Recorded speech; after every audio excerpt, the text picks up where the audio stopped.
নমস্কার সকলকে সুন্দরবন ডায়েরির আরও একটি নতুন পর্বে অনেক অনেক স্বাগত জানাই। আমাদের মাঠের পুকুরের পাশে এখন দাঁড়িয়ে আছি, আর অনেক দিন বাদে আজকে পুকুরে হাওয়াই জাল পাতা হয়েছে। তো কিছুক্ষণ পরে দেখব কি মাছ বেঁধেছে। আর আমি যেখানটা দাঁড়িয়ে আছি সামনেটা তো পুরোটাই চাষ হয়ে গেছে, মুগ ডাল বাগান হয়েছে। তো প্রথমে ডালটাকে ছড়িয়ে দিয়ে তারপরে চাষ করেছে। তো কদিন হয়ে যাওয়ায় আর বৃষ্টিও হয়েছে, তো তার মধ্যে কিন্তু ডাল সব বেরিয়ে গেছে। দেখুন কি পরিমাণে ডাল গাছ বেরিয়েছে, একটাও মিস যায়নি। এই যে সব ছোট ছোট গাছ মুগ ডাল, এগুলো কিছুদিনের মধ্যে বড় হয়ে যাবে, ডাল হবে, পুরো মাঠ সবুজ হয়ে যাবে। আর ডাল পেকে সেইগুলো কালো হয়ে যাবে, তুলবে সবাই। আর সেই ডাল তখন আমাদের তো চাষ করা হয়নি, কিছুটা নিয়ে রাখবো কিনে, আর টুকটুক করে যতদিন খাওয়া যায়, যেমনটা গত বছরে করেছিলাম ওই রকমই হবে। তো এখন রান্নাঘরের দিকে যাব।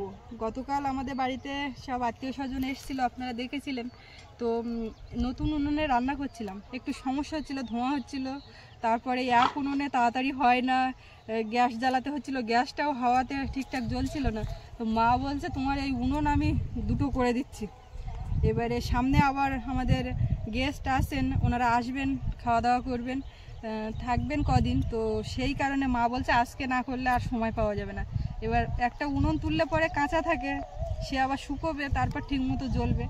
ওই জন্য এখন উনুনের পেছনে আর কি লাগা হয়েছে। এখন জোড়া উনুন হবে ও বাড়ির মতন, তবে একটু বড় সাইজে। তো সাথে থাকুন, দেখুন কি হচ্ছে আর পুকুরে কি মাছ পাওয়া যায়। আশা রাখছি আপনাদের ভালো লাগবে, সাথে থাকুন, দেখতে থাকুন। এখন তো ঠান্ডা আস্তে আস্তে চলে যাচ্ছে, গরমকাল এসে গেছে যেন এরকম মনে হচ্ছে। ঠান্ডা একরকম নেই বললেও চলে, তবে রাতের দিকে হালকা লাগছে। আর একটু গরম পড়লে ওই পুকুরে আর কি মাছ ধরবো। এখন ওই পুকুরটা ভাঙা হয়নি, ওইভাবেই আছে আপাতত। এই পুকুর থেকে মাছ ধরে খেয়ে একটু কমিয়ে নিই বলতে এখন এটা ফাঁকা আছে, তাই এখান থেকে খাওয়া হচ্ছে। আর ওটা যখন ফাঁকা হবে তখন ওর থেকেই ধরে খাওয়া হবে। এইখানে আর এই পাইপটা একটু বেশি কাট হয়ে গেছে, এইভাবে হাওয়া দিচ্ছে, পুরো হাওয়াটা ঢুকে যাচ্ছে। এখন যেটা প্ল্যান করা হচ্ছে, এইখান থেকে টিনটাকে কেটে এমন করে দেওয়া হবে, একটু উঁচু হয়ে থাকবে, মানে বেশি হাওয়াটা ওর মধ্যে থেকে ঢুকবে না। হাওয়া দিলে কি হচ্ছে, মুখ থেকে হাওয়া দিচ্ছে আর উনুনের মুখ দিয়ে আগুনটা বেরিয়ে যাচ্ছে, ওই দিক থেকে ধোঁয়া বেরোচ্ছে, এরকম হচ্ছে। রান্না করতে দেরি হচ্ছিল না, তখন বললাম জোড়া উনুন করি, সুজিটা তখন করতে দেই, বললো না একটা হলে এখন বলতেছে জোড়া উনুন না হলে এরা তাড়াতাড়ি রাঁধা যাচ্ছে না। আসলে জোড়া উনুনে রাঁধে রাঁধে একটা অভ্যেস হয়ে গেছে না, আর এগুলি উনুনে পোষাচ্ছে। হ্যাঁ, এখন আমার জোড়া উনুন খুলে এই উনুন এইখানটা খুঁড়ে মাটি ওইটাই দিয়ে ওটাকে একটু ওটা চঙের পাকা করে দিচ্ছে, ডিপ কম করে দেওয়া হচ্ছে, আর এইটা ডিপ করা হচ্ছে। ঠিক আছে,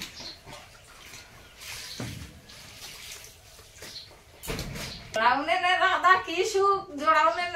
করে পাইয়ে গেছে, এখন এগুলি উনুনে আর তাড়াতাড়ি বাঁচছে না, সেই জন্য আবার জোড়া উনুন। না সবসময় তোমার 5 জন 7 জন 10 জন আসবে, তো সেই মতো তো করতে হবে। তোমার জলে কি আলু খোসা ছিল?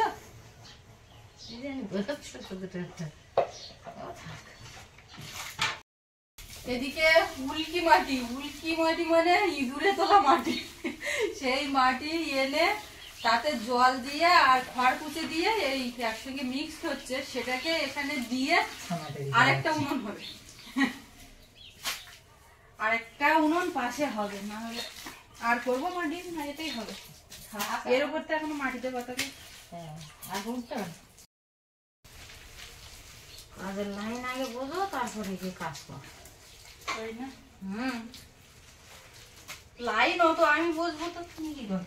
সব লাইন আমি বুঝলে হবে, আমি সবসময় থাকবো, বুঝে ডিরেকশন দাও, সেই মতো হবে। আমি সবসময় থাকবো নাকি? থাকতে তো হবেই। আমার কখন টিকিট হয়ে যাবে তখন কি তুমি ধরে রাখতে পারবা? কার কখন টিকিট হবে তুমি জানতে পারো? আমার কখন টিকিট হবে তুমি সেটা জানো? তোমার এখন টিকিট হবে কেন? তুমি মনে করো তো বয়স কম আর বয়স বেশি। হ্যাঁ, আমরা লাইনে আছি, তুমি কি লাইনে আছো? লাইন লাগবে না, বয়স বুঝলো তো। তুমি যেটা বলতে চাচ্ছ আমিও তাই বলতে যাচ্ছি।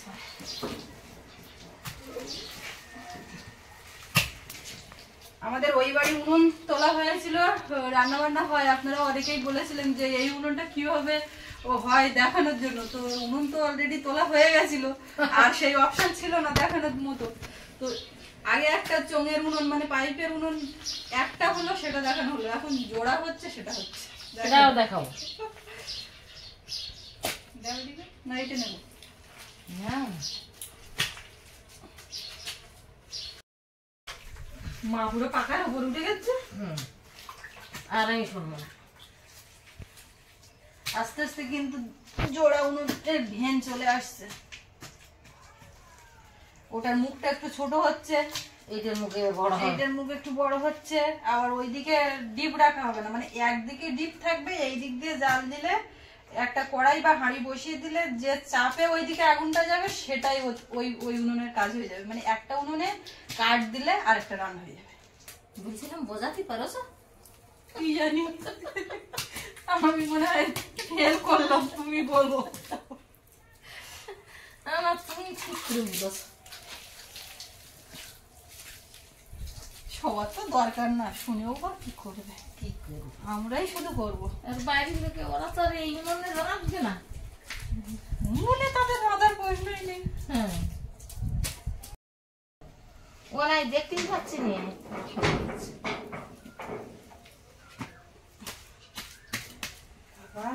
ওখানতে হয় নাকি? আমি তো কিন্তু দেখতে পাচ্ছি। এই তো এইভাবে টানতি বললাম, এখান থেকে ঢাল হবে, এইখানে ঢাল না দিলে সে ঢাল হবে। আমি তো বলবো না পাপ উদ্দেশ্যে চেপে দেবো, তো তুমি তো পাপ উদ্দেশ্যে চাইতে হবে না। এই এবার এইখানে মাটি দিই কথা মাটি। এই তো বেশি না, এইভাবে ঢাল হয়ে গেল এবারে। হ্যাঁ তো ওই ঢাল তো করলাম, এখনো মাটি দিতে হবে। একটা বল খেলা মাঠ হচ্ছে, মনে হচ্ছে না? ওই সাইড মাটি দিতে হবে। ছোট মুখ করো, একদম সব ছোট ছোট মুখ করো, তোলায় আগুন পালিয়ে হবে। খুব ছোট করবো না, সে হবে কেন? ও সাইডে আরো মাটি। কালকে যে কড়াটা বেগুন ভাই থেকে ডেবে যাচ্ছিল, ওইটা যেন পারফেক্ট বসে বসবে, সব বসবে। উনুন মোটামুটি এই পর্যন্ত হলো। আজকে মতো এখানে শেষ করে মাছ ধরার দিকে যেতে হবে। তবে এখনো কিন্তু কমপ্লিট হয়নি। এইখান থেকে একটা মুখ হবে, সেইটা একটু না শুকিয়ে গেলে কাঁচা মাটিতে করা যাবে না, করলেই পরে ভেঙে যাবে। সব জায়গায় গোবর মাটি দিয়ে পুরো একদম, গোবর দেওয়া হয়নি, শুধু মাটি। ওইটা পুরো ছোট করেছি, ওই হাঁড়িটা বসে যাবে, মানে আমাদের বাড়ির যে নর্মাল হাঁড়ি কড়াইতে রান্না হয় সেটা বসে যাবে। আর এটা বড়টা, এবার দুটোর মধ্যে ডিস্টেন্স এখানে বেশি রাখা হয়েছে, তার কারণ একটা বড় একটা ছোট দিলে মানে বসবে ঠিকঠাক। এইবার কিরম হলো মা? বিরাট। এইবার এইখান থেকে এই পাশে শুয়ে পড়তে হবে। হ্যাঁ মাজা খুঁজা ধরে গেছে। ওই লাগলে বলে দুজনে মিলে করলাম বলে, না তাই করতে গেলে অনেক সময় লেগে যেত।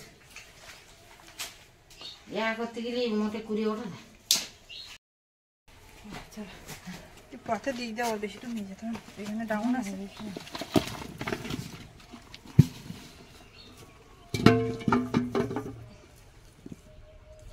হাঁটতে হাঁটতে ঠিক হয়ে যাবে। এইসব ধোয়াধুয়ি করতে একটা সময় গেল, নিজেদের হাত ধুতে সময় গেল, তবুও এখনো পরিষ্কার হয়নি। শাখার মধ্যে কাদা ঢুকে আছে, ওটা ব্রাশ দিয়ে পরিষ্কার করতে হবে। ওই পুকুর পাড়ে সেটা, এখানে হবে না। এখন মাছ ধরতে হবে। মাছ আন করেনি তো এখনো? না না আমি জাল দিছি না। তা সে তো আমি দেখাইছি, জাল দিছি না। ওই জাল খুলবো, কোন মাথাতে খুলবো? তারপর তো স্যান্ডটা করবো, জাল না তুলি স্যান্ডটা কোন মাথার থেকে তাড়াতাড়ি করো।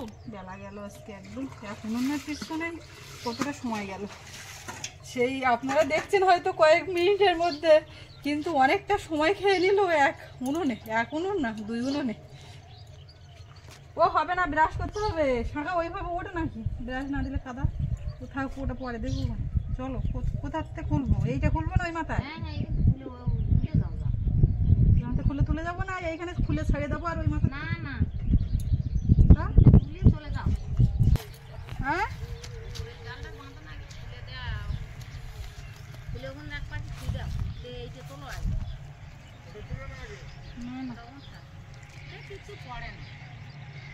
তবু ওটা দেওয়া এমনি। এই তো প্রথমেই মাছ, তুমি ওখান থেকে খোলো, ছাড়ো। বাবা বাবা বাবা, খুব সুন্দর পরিষেবা, অনেক মাছ বেঁধেছে। এই তো অসুবিধা নেই, প্রচুর প্রচুর প্রচুর প্রচুর মাছ ওই আসছে সব একে একে। বাবা অসুবিধা নেই বুঝলে মা, একটা তেলাপিয়া না বড় কই ওটা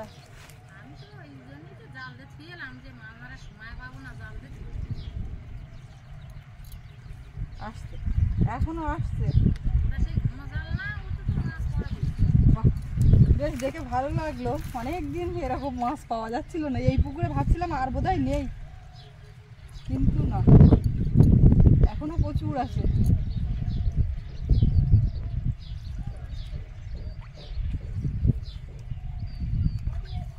ওই জালটা কি করবো? তাহলে বাদিনি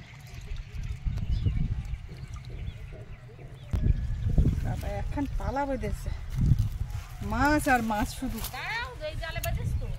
কোনটা বাদিনি?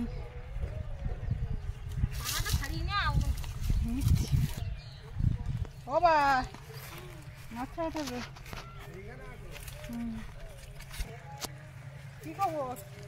শোল মাছের জাল দেখুইছি, কপালে থাকলি বাঁধবে, না থাকলি বাঁধবে না, ভাগ্যে থাকলে হবে। হ্যাঁ এর ব্যাপার আলাদা, ভাগ্য খুবটা ভালো বলে ভালো না হতো। আমি একটু সময় দিয়ে লাগতে পারলি হতো, ওই জালের গায়ে এই জাল দিত তো, দিলি ওই কই মাছ খাওয়ার জন্য শোল মাছ দিলি, তো সেইটা আমি সময় পেলাম না তো আজকে, একটা সময় দিতে হবে তারপরে। এক জালে যা বেঁধেছে ও জালে না বেঁধেই ভালো করেছে, একদিনে সব বেঁধে গেলে খাওয়া হয়ে যেত, আর অত তো লাগবে না, যেটুকু দরকার হয়ে গেছে তার থেকেও বেশি। ভাবছিলাম একেবারে হবে না বোধ হয়।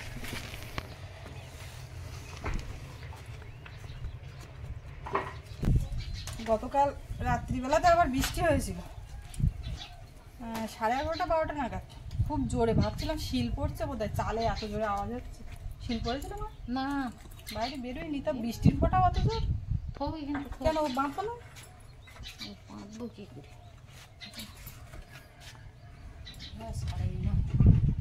দেখি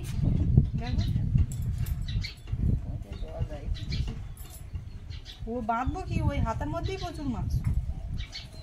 থাক একটুখানি বাঁধলে ছাড়াতে সুবিধা, কিন্তু এই একটা সমস্যা হয়, জালে মাছ বাঁধলে মরে যায়। হ্যাঁ মাছ আছে, জাবিয়ে রাখা যায় না।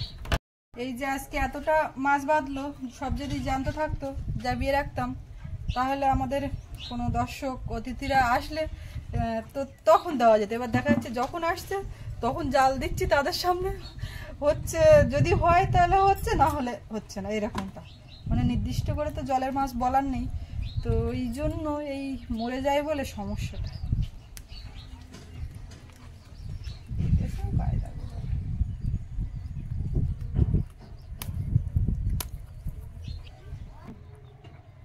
এই যে সবগুলো একই সাইজ না, এই যে কই মাছের সাইজ সবগুলো একই না, তাহলেও একেবারে খারাপ না, ছোট একেবারে ছোট, সবকটা মোটামুটি আজকে বড় করেছে।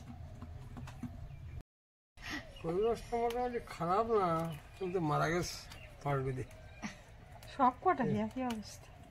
সকালে দেখি আর আমি বাবু চ্যান করে দিয়েছি, তখনই পাতিছি, খুব সকালে পাতি তো যা বেঁধে যায়, আর আমার জলে নামতে হচ্ছে না, এখন শুধু ছাড়িয়ে কুটটি বাড়লি হয়ে যায়। এটা জানতো মানে এইগুলো টাটকা বেঁধেছে, সদ্য বাঁধলে তারা জানতো। এই কই মাছটা জানতো, আমি যে ছাড়ালাম, ছাড়িয়ে ওই এমন ফাঁসে বেঁধে যাচ্ছে, সে যাই হোক ও জানতো, তো ওই জন্য ও ছাড়িয়ে দিলাম, আবার গিয়ে ও 10টা জালে ফাঁসে বাঁধছে।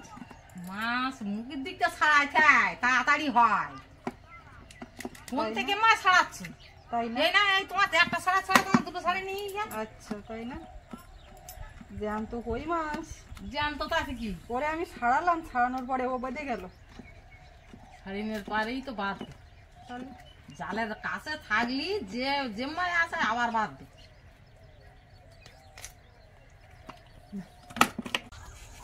আমাদের নতুন ঘরে আজকে কাজ হলো কিছুটা, তো কাজ যেন আর মোটে এগোচ্ছে না।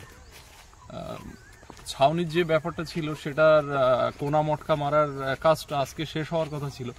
মিস্ত্রি কাকুর হাত কেটে গেছে, সেই কাজ করতে করতে সেলাই করা ছিল হাতে, সেটা একটু কেটে গেল, তো ওই জন্য আবার অফ রেখেছে, সম্ভবত কালকে আসবেন। আর আজকে আমাদের ঘরের ভিতরে যে ওয়্যারিংয়ের কাজ সেটা কিন্তু করে গেছে মিস্ত্রিরা। এবার আমাদের যে পেছনে 5টা ঘর যেগুলো হয়ে গেছে, সেই ঘরগুলোতে যেভাবে ওয়্যারিং করা হয়েছিল এই ঘরগুলোতে, এই দুটো ঘরে একটু অন্যরকম করে করা হয়েছে। তো যখন কাজ করছিল তখন এত ইটের গুঁড়ো উঠছিল যে দেখাতে পারিনি। তো চলুন কিরকম কি কাজ করেছে। মাটিগুলো লাল হয়ে গেছে ইটের গুঁড়ো পড়ে। ওরা এই ওয়ালগুলোকে কাটিং করেছে, করে আর এই বোর্ডগুলো বসিয়ে দিয়ে গেছে। এবারে প্লাস্টারের কাজ হলে ব্যাপারটা মিলিয়ে যাবে। ওয়ালের গায়ে আর সেই যে ওই চ্যানেল দিয়ে কাজ করলে যেমন বাইরে দিয়ে দেখা যায় সেটা দেখা যাবে না। তো এই সমস্ত ওয়ালগুলো আজকেই কিন্তু কাটা হয়েছে, আর কেটে সব পাইপ ফেলে বোর্ড বসিয়ে দিয়ে গেছে। এখন এই ঘরের কাজটা তো ইচ্ছে আছে ফেব্রুয়ারির মধ্যে কমপ্লিট করার, কতদূর কি করতে পারবো জানি না।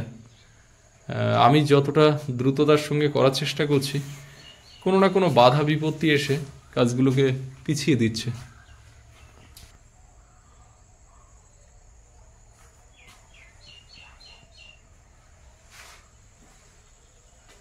ঘরের সমস্ত অংশে কাজ হয়েছে এরকম। এদিকে এই লাইনটা চলে গেছে বাথরুমে, ওখানে লাইটের পয়েন্ট আছে। আমাদের আপ্যায়নে যেদিন প্রথম গেস্ট আসা শুরু হয় তখন ফুলের চারাগুলো সবে লাগানো হয়েছিল। যে সময়টা প্রচুর ভিড় ছিল, মানে প্রায় প্রতিদিনই গেস্ট আসছিলেন, তখন কিন্তু ফুলগুলো ফোটেনি। আর ফুলগুলো ফুটে গেছে এখন। এখনকার শোভাটা একদম অন্যরকম। ফুলগুলো এত বড় বড় হয়েছে, মানে যখন আমরা চারাগুলো লাগিয়েছি তখন ভাবতে পারিনি যে এত বড় বড় হবে। ভাবছিলাম যে এই মাটি কিসে কি হবে তার ঠিক নেই, কিন্তু এখন দেখছি একেবারে অন্যরকম একটা পরিবেশ তৈরি করেছে ফুলগুলো সব। মাঝে মধ্যেই একটা করে লাল ফুল সৌন্দর্য আরো কিছুটা বাড়িয়েছে।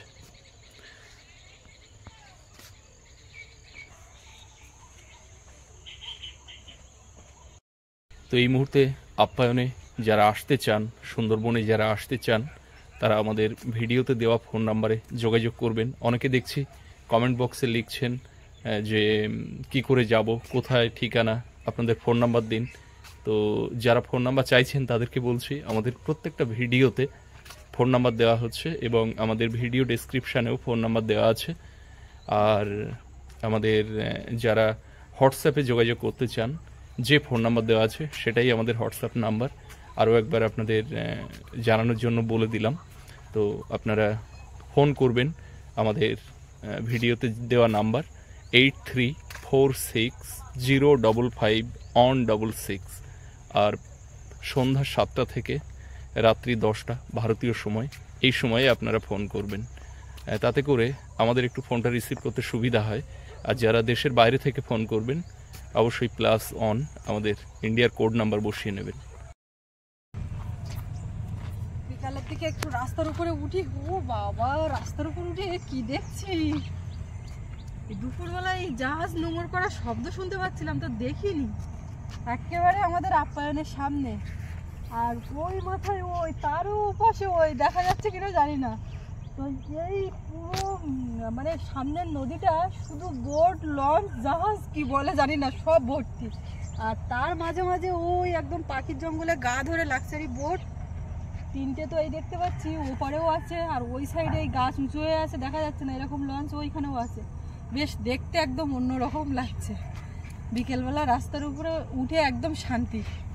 তো এইখানটা একটা বেঞ্চ করার চিন্তা ভাবনা চলছে। তো সেই জন্য আরও ভালো হবে যদি বেঞ্চটা হয়, তখন এসে আর দাঁড়িয়ে দাঁড়িয়ে এ মাথা ও মাথা করতে হবে না, বসলেই এই দৃশ্য দেখা যাবে একদম ঠিক করে আমাদের আপ্যায়নের সামনে। সত্যি দারুণ লাগছে একদম। এইটার উপর দিয়ে সবাই হাঁটাচলা করছে, তো মনে হচ্ছে না একটা রাস্তা বড়, ওখানে অনেক লোক হাঁটাচলা করছে। ওই যখন নোংর হচ্ছে তখন মা বলছে কি ওরা মনে হয় এবার দুটো খাওয়া দাওয়া করবে। আদৌ কি হয় কখন কি হয় সে তো আমরা জানতে পারি না। তো আজকে বাড়ির দিকে যাব, আমার অন্যদিন রাত্রি করে যাই, মানে সৌরভ পড়ে আসে বা ওর পড়ানো হয়ে গেলে কখনো নিয়ে যায় কখনো থাকি এরকম করে। আর গেস্ট থাকলে তখন একেবারে তারা রুমে ঢুকে গেলে রাত্রে তারপরে আমরা যাই, এই করে চলে। তো আজকে গেস্ট নেই আর ভাবছি এখন একটু বেলায় বেলায় যাব। ওদিকে গিয়ে তো কিছুই করতে পারি না, রাত্রি যাই গিয়েই শুয়ে পড়তে হয়, কিছু দেখা যায় না, সকাল হলেই আবার চলে আসি, এই করে চলছে। তো আজকে সকালে এসছি আর এখন বিকেলবেলা একটু পরেই বেরিয়ে যাব, সন্ধ্যা হবে না আজকে আর। তো আজকে বাড়ির দিকে চলে যাব আর পর্বটা এখানে শেষ করব। তো আপনাদের কেমন লাগলো কমেন্টে জানাবেন আর সবাই ভালো থাকবেন। দেখা হচ্ছে আগামীকাল। আর এতক্ষণ সাথে থাকার জন্য সকলকে অনেক অনেক ধন্যবাদ।